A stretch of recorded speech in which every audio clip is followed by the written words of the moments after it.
안녕하세요.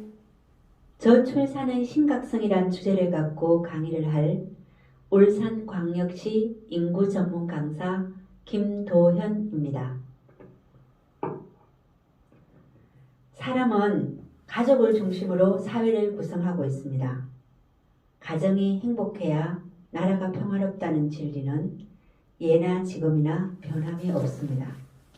사회의 기본 공동체는 가정입니다. 가정에서 새로운 생명이 태어나고 그래서 건강한 가정을 이루고 사회가 함께 행복하기 위해서 우리나라가 직면하고 있는 저출산 고령화에 대해 함께 관심을 갖고 생각해보는 시간이 되었으면 합니다. 대한민국의 모습은 어떻게 표현할 수 있을까요? 행복한 사람, 건강한 나라로 표현될 수 있습니다. 지구에 파릇한 새싹이 돋고 꽃도 피고 달팽이도 기어다니고 나비도 날아다니는 아름다운 지구에 자녀들과 함께 행복한 가정의 모습이 보이네요. 오늘도 가족이 있어 행복하시죠? 네, 맞습니다.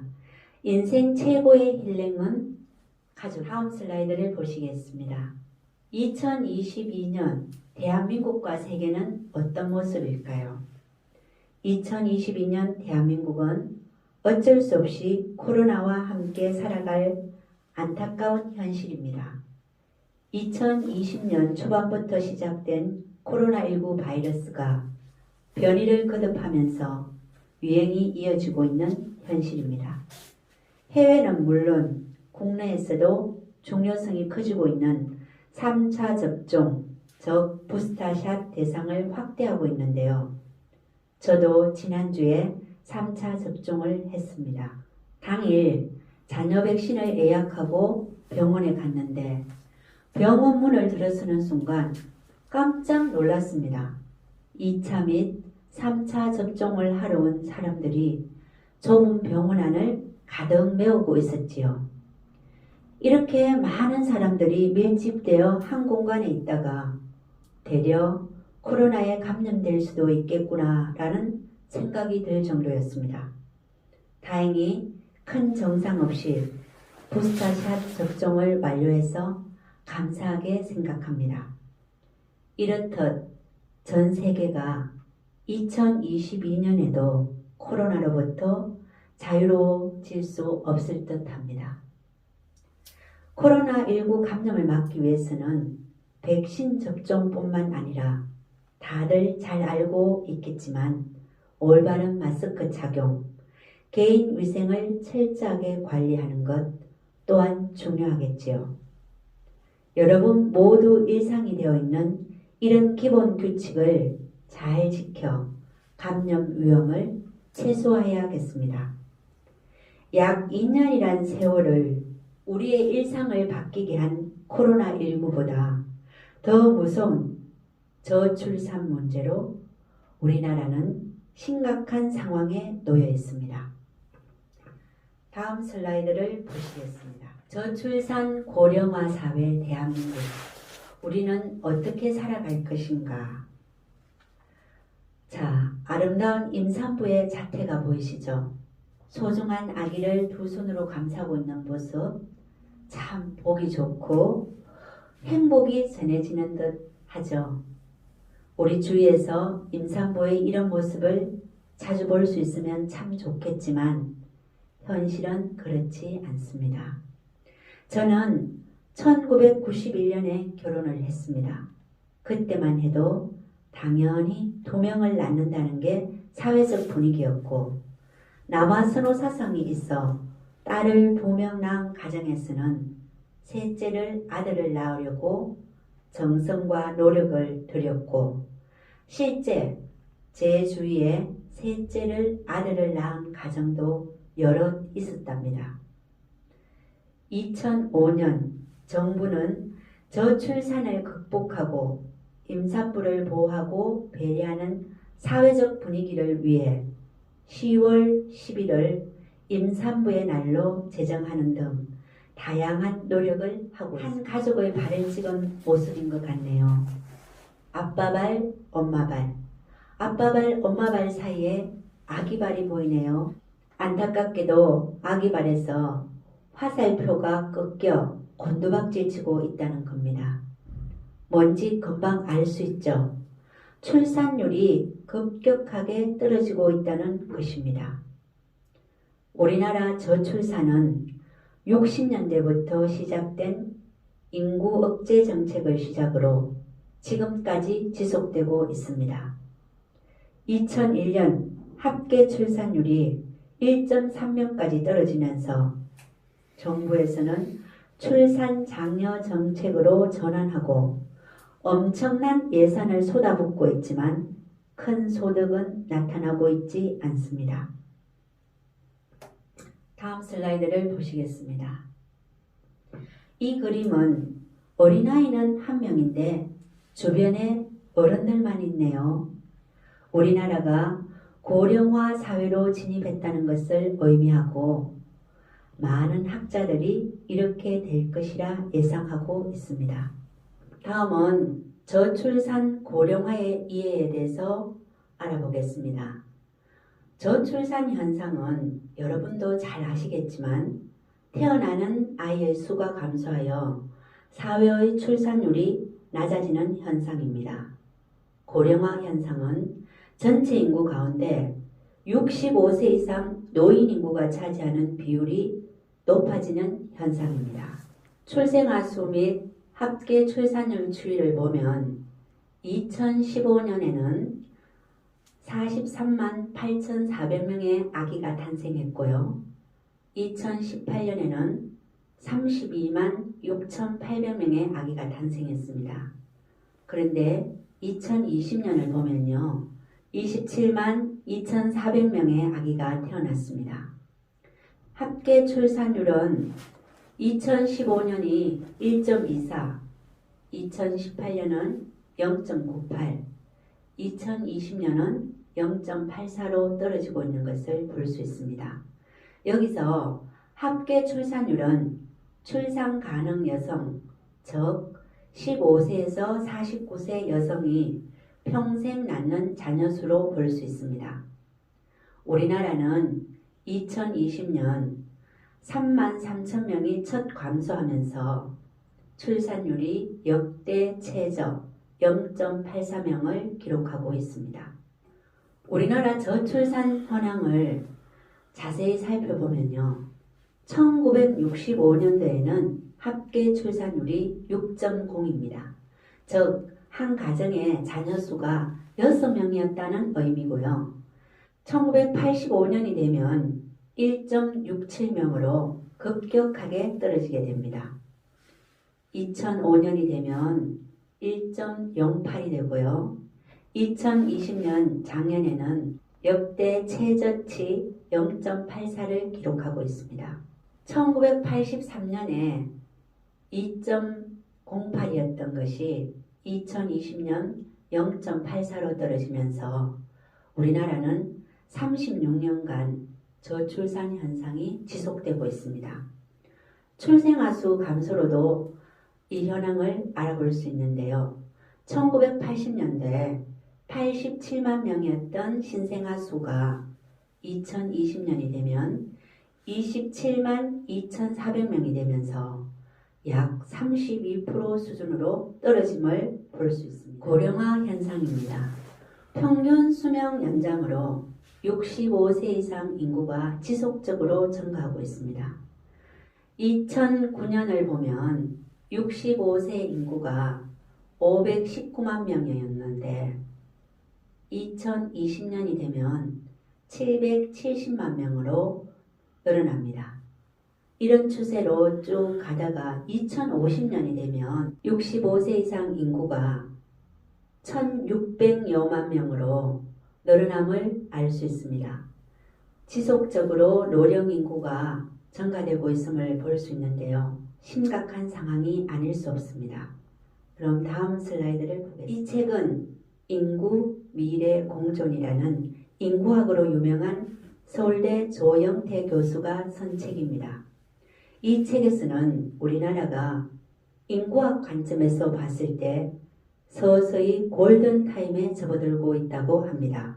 본격적으로 생산 가능 인구가 줄어드는 것을 체감하게 되는 것은 2030년이라고 합니다. 약 8년 뒤 세상에 많은 것들이 바뀌어 있을 것입니다. 학령 인구가 점점 감소하면서 벌써 대학은 신입생 모집에 어려움을 겪고 있고 벚꽃 피는 순서부터 즉 남쪽부터 북쪽으로 서서히 대학이 문을 닫을 것이라는 웃지 못할 이야기도 돌고 있다고 저술하고 있습니다. 만민은 평등하지만 인구 감소의 영향은 평등하지 않다는 선언을 하면서 독자들을 긴장시키고 있습니다. 인구 감소의 사회적 여파가 모든 이에게 평등하지 않다는 주장입니다. 특정 연령, 지역, 산업, 재화에 차별적으로 영향을 준다는 뜻입니다. 예를 들면 출산율 감소로 신생아 관련 산업 및 종사자는 풍전등화의 위기에 몰렸고 다른 예는 2021학년도 신입생 정원을 채우지 못한 대학이 수두룩하고 문제는 정원을 채우지 못한 대부분의 대학이 지방에 있는 대학이라는 점입니다. 우리나라는 OECD 국가 중 저출산 속도와 고령화 속도 모두 빠른 수치를 기록하고 있습니다. OECD 평균 합계 출산율은 1.63명인데 우리나라는 0.84명으로 그 절반에 해당하고 순위로는 꼴찌입니다. 대한민국은 저출산이 아닌 이미 초저출산 국가입니다. 그 심각성을 다음 슬라이드에서 한 번 더 보시겠습니다. 여러분, 2.1명 이게 어떤 의미일까요? 인구 대체 수준 출산율을 말하고 있습니다. 인구 대체 출산율이라는 것은 한 국가가 현재의 인구 규모를 장기적으로 유지하는 데 필요한 출산율의 수준을 의미합니다. 즉, 결혼한 부부가 그들을 대체하기 위하여 가져야 할 자녀 수를 나타낸 것입니다. 유엔 유럽경제위원회의 보고서에 따르면 가입 여성 1명당 2.1명의 자녀를 두는 것이 적절한 수준의 대체 출산율이라고 보고 있습니다. 인구 대체 수준 이하 출산 시 저출산 국가로 불리는데요. 우리나라는 1983년부터 저출산 현상이 시작되었습니다. 2020년 대한민국 출산율을 한번 보겠습니다. 0.84명입니다. 그러면 서울의 출산율은 얼마일까요? 서울은 0.64명, 부산은 0.75명입니다. 이 차트를 보면 대도시일수록 출산율이 낮아지고 있음을 알 수 있습니다. 그럼 2020년 대한민국 울산의 출산율은 얼마일까요? 울산의 출산율은 0.99명입니다. 0.84에 비해서 다소 높은 수치지만 울산도 이미 1 이하로 떨어진 수치입니다. 그럼 자치단체별 최저 출산율을 한번 짚어보겠습니다. 서울 관악구가 0.47명, 울산의 절반도 되지 않는 출산율을 보이고 있지요. 부산 중구는 더 심각합니다. 0.45명, 정말 말도 안 되는 출산율을 기록하고 있는데요. 우리나라는 이렇게 심각한 저출산에 빠져 있습니다. 2036년 지하철의 모습을 한번 예측해 보았습니다. 지금의 일반석이 경로석으로 바뀌어 있고요. 지금의 경로석이 일반석이 되어 있습니다. 일반석에는 초등학생으로 보이는 학생이 2명 앉아 있고 경로석에는 노인들이 4분 앉아 있습니다. 인구 감소와 함께 빠르게 고령화가 진전되고 있는데요. 1970년을 기점으로 봤을 때 노인 인구, 즉 65세 인구가 계속 증가하고 있음을 그래프로 알 수 있습니다. 또한 1970년을 기준으로 유소년 인구 0세에서 14세 인구는 기하급수적으로 떨어지고 있음을 알 수 있습니다. 2000년에 고령화 사회로 진입되었고 2008년일 때는 노인 인구가 500만 명을 돌파했습니다. 2016년에는 노인 인구가 유소년 인구를 넘어섰습니다. 2018년에는 고령 사회로 진입되었고요. 이런 추세로 예상한다면 2025년 초고령 사회로 진입할 것으로 예상하고 있습니다. 그런데 2021년에 벌써 초고령 사회로 진입된 기미를 보이고 있습니다. 그럼 다음 슬라이드를 한번 보시겠습니다. 인구 절벽. 여러분, 인구 절벽이란 말 들어보셨나요? 이미 5년 전부터 나타나기 시작했는데요. 절벽이란 쭉 가다가 뚝 떨어지는 현상을 말하죠. 용어 설명을 한번 보면요. 인구 절벽이란 생산 가능 인구, 즉 15세에서 64세의 비율이 급속하게 줄어드는 현상으로 요약할 수 있답니다.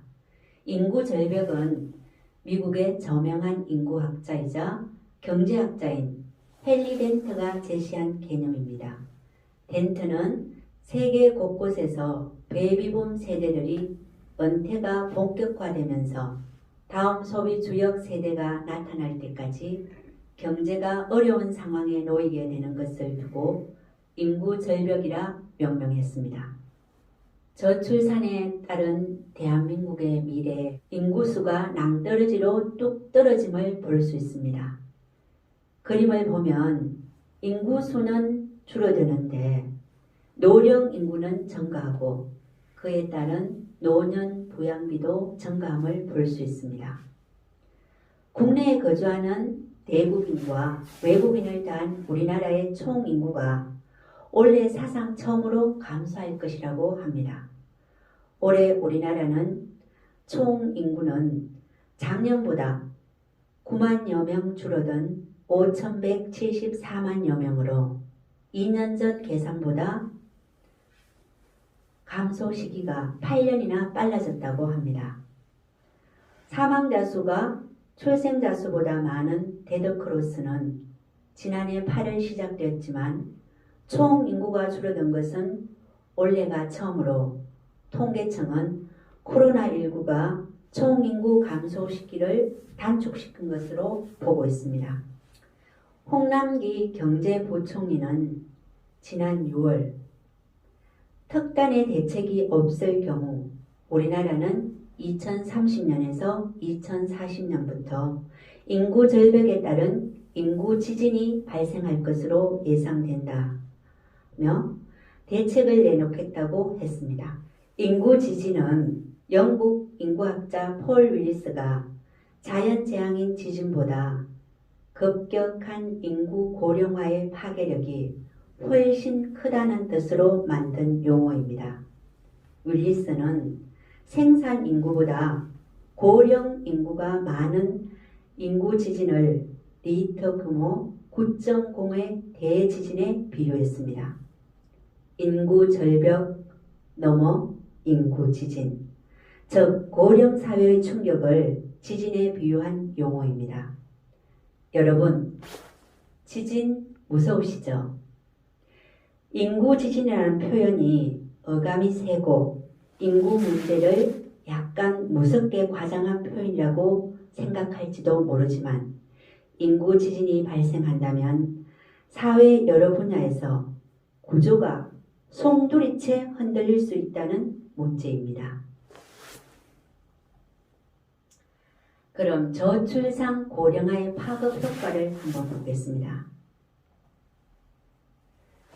의학의 발달 및 경제 성장으로 기대 수명이 증가하고 있습니다. 2020년 한국인 평균 수명은 83.5세, 남성은 81세, 여성은 87세로 통계되고 있습니다. 즉 여성이 6년 정도 더 산다는 통계입니다. 한국인의 기대 수명은 2030년 100세 시대로 진입할 것입니다. 출산율은 2020년 0.84, OECD 평균 1.63의 절반 수준이며 향후 고령화가 더욱 심화될 전망을 볼 수 있습니다. 다음 슬라이드는요. 지난 6월 울산시청 인구특강에서 발췌한 자료입니다. 우리나라 평균 연령 변화 추이를 볼 수 있는 도표인데요. 1991년에 평균 연령이 29.8세였습니다. 그러다가 2021년이 되면 평균 연령이 43.2세로 높아지고요. 2051년이 되면 평균 연령이 56.6세가 된다고 합니다. 정말 무서운 속도로 고령화 사회가 온다는 뜻이죠. 대한민국 미래 어떻게 변할까라는 것을 이 그래프를 보면은 알 수 있는데요. 2021년에 약 5천만 명이었던 인구가 2100년이 되면 1950만 명으로 줄어들 수 있다는 그래프입니다. 지금부터 약 80년 후 2100년에 전체 인구의 약 40% 수준으로 감소한다는 이 슬라이드를 저도 지난 6월 인구학 강의를 들으면서 처음 접했는데요. 100마디 말보다 이 그래프 하나가 가슴에 확 와닿았습니다. 과연 이렇게 될까라는 의문을 가졌는데 애석하게도 이렇게 될 가능성이 훨씬 높다고 합니다. 한 인구학자는 실질적으로 일하는 25세에서 54세까지의 국내 인구가 앞으로 10년 뒤 315만 명, 즉 부산시 인구만큼 사라질 것으로 추산했습니다. 뿐만 아니라 지방 소멸의 가속화와 학생 감소로 인한 폐교 문제, 노인 부양비 증가 등 사회 전반으로 이어져 인구 지진에 비유한 것과 같이 그야말로 사회 구조를 송두리째 흔드는 재앙 수준의 변화가 불가피하다고 합니다. 다음 슬라이드를 한번 보시겠습니다. 저출산 고령화 시대가 되면 노동력이 부족해지고요. 그로 인해 생산성이 하락하고 내수 시장이 위축되면서 기업의 경영 환경이 악화될 것입니다. 국가의 성장 잠재력도 점점 둔화됨을 알 수 있죠. 고령화 사회에서 미래 사회의 파급 효과를 한번 살펴보면 사회 보장 부담이 가중됩니다. 노인 의료비, 연금 등 공적 부담이 증가하고 세입 기반이 약화되고요. 노인 관련 재정 지출 걱정으로 재정 수지가 악화될 것입니다. 2015년을 정점으로 연금 가입자 감소, 연금 수급자는 지속적으로 증가하는 현실입니다. 밑에 있는 그림을 한번 보면요. 2005년에 15세에서 64세, 즉 생산 가능 인구 7.9명이 65세 노인 인구 1명을 부양했습니다. 그러다가 2020년에 되면 생산 인구 4.6명이 노인 인구 1명을 부양하게 됩니다. 쭉 가서 2067년이 되면 생산 가능 인구 1명이 노인 인구 1명을 부양하게 되는 아주 심각한 상황에 놓이게 됩니다. 노인 인구 부양을 위한 생산 가능 인구의 조세, 사회 부담 증가, 부담의 적정성, 형평성 논란 등 세대 간 갈등도 우려됩니다. 그럼 저출산 극복은 어떤 노력을 해야 할까요? 저출산 극복 가족 안에서 찾다. 라는 주제로 제가 저출산 현황의 대응 방안에 대해서 한번 알아보겠습니다. 저출산 현상의 대응 방안으로는 첫째, 출산 양육 지원 및 제도 마련입니다. 출산 양육 보조금 지급 제도, 육아 휴가 제도 등을 확대하여 출산과 양육에 대한 부담을 줄여줘야 합니다. 두 번째, 공교육의 확대입니다. 사교육비를 줄일 수 있도록 공교육에 대한 투자를 확대해야 됩니다. 셋째, 양성평등 문화의 확립입니다. 직장 여성이 출산과 양육으로 인한 불이익이 없도록 지원해야 되겠습니다. 넷째, 가치관의 변화입니다. 출산과 양육을 행복으로 여기는 가치관이 확산될 수 있도록 노력해야 하며 출산과 육아를 사회가 함께 책임진다는 인식을 확립해야 합니다. 저출산 문제는 어느 한두 가지 해법으로 될 수 있는 게 아닙니다. 그 어떤 정책보다 이 가치관의 변화가 선행되어야 된다고 생각합니다. 옛날에는 30살이 되기도 전에 결혼을 했고 결혼이라는 것은 당연한 것으로 받아들였지만 가치관이 변화하면서 결혼이라는 것이 당연한 것이 아닌 선택사항이 되어 결혼 나이 상승, 결혼을 하더라도 자녀가 없는 가구의 증가, 이혼율 증가로 인해 자연스럽게 출산율이 감소하고 있답니다. 다음 슬라이드를 보시겠습니다. 2021년 12월 3일 보건복지부 보도자료에 의하면 아동 한 명당 연간 총 680만 원이 지원되어 아이를 키우는 가구의 양육 부담이 덜어질 것으로 기대된다고 했습니다. 출산지원금 내용을 보면 2022년 1월 1일 출생아부터 200만 원을 바우처로 지원한다고 합니다. 둘째, 영아수당입니다. 2022년 1월 1일 출생부터 생후 24개월 이내 아동에게 매월 30만 원을 지급한다고 합니다. 셋째 변화는 아동수당입니다. 만 8세까지 확대해서 만 8세 미만의 모든 아동에게 월 10만 원씩 지급하게 됩니다. 그 외 부모 휴가제 및 육아휴직 급여 인상 등 다양한 정책으로 저출산 시대에 출산율을 끌어올리려고 하지만 현실은 녹록치 않다는 것이 문제입니다. 다음 슬라이드를 보시겠습니다. 저출산 고령화 사회, 가족 안에 해답이 있다. 이러한 정부의 다양한 출산 정책이 있지만 큰 성과를 보지 못하는 것은 여러 요인이 있겠지만 여전히 가사와 육아는 여성의 책임이라는 관습적인 사고방식이 사회 전반적으로 만연해 있고 대다수의 직장 여성들이 가정과 직장 생활의 병행으로 인하여 많은 어려움을 겪고 있습니다. 이러한 일, 가정 양립의 어려움은 저출산으로 나타나고 있습니다.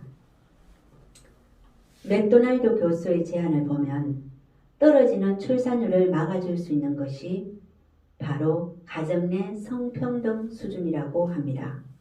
여성의 사회 참여가 활발해진 만큼 가정에서 남성의 가사노동과 자녀 돌봄도 함께 활발해져야 하고 출산 이후 여성의 경력 단절이 사라져야 된다고 합니다.